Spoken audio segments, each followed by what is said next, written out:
Hey guys, welcome to another video, and I know it's been a while, but I think it's time to get back to it and start with this unboxing and first impression of the Samyang AF 135mm f1.8 FE. Now, it's a massive box. Yeah, you get that usual Samyang signature look on their boxes. Alright, let's get it opened and see what we've got. Right. Let's get this foam out of the way. Ooh. Wow. Ooh. Ooh. Nice. Alright, let's get this lens out. Ooh. Okay, let's put this to the side for a while. Let's get the stuff inside out. Okay, you have the manual instructions. Yeah, you can see it's the 135mm. You put that aside.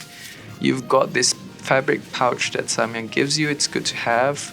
Keeps your lenses from getting any scratches. Alright, let's get the lens. Okay, let's get it out. Alright, of course it's got this plastic feeling that keeps the weight down, but I think it feels solid in the hand. It's definitely got a massive lens hood. Yeah, it's pretty large, I would say, and yeah, it feels not too heavy in the hands. Solid finish, I would say. That front element is just really gorgeous. It's hiding that red ring that's common now in the Samyang latest design. It's got that chrome strip around the lens. It looks very classy.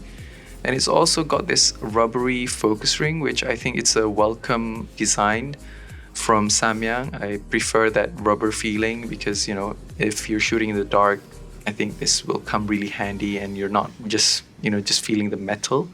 Yeah. Now we've got a few buttons. The first button is a custom button that you can set to anything that you want. What else? Okay, so we have the usual M1, M2 button where M1 adjusts the focus by default, and when you go into M2 it adjusts the aperture. Yeah, and the last button that we have here is the focus range limiter. You can have it focus from its minimum focus distance all the way to infinity, or you can choose from 0.69 to 2 meters, or you can have it 1.5 meters to infinity. So it's up to you, and depending on what you shoot. Of course, this rubber gasket is always a welcome addition, yeah? And it's good to have, and thankfully Samyang included in one of their latest lenses, yeah? So yeah, it's definitely a good thing to have. Now let's try and see how it feels with my A7 IV. Okay, yeah, I think it doesn't feel too front heavy. It's quite manageable in the hand. You know, you would think that it's front heavy, but I think it's manageable. I think it's not too heavy, and I think Samyang made the right choices in terms of using the materials to keep the weight down and all that. Yeah, I'd like to thank Samyang Optics Malaysia for providing me this lens, and I'll see you guys in the next video, yeah? Thanks for watching. Bye-bye.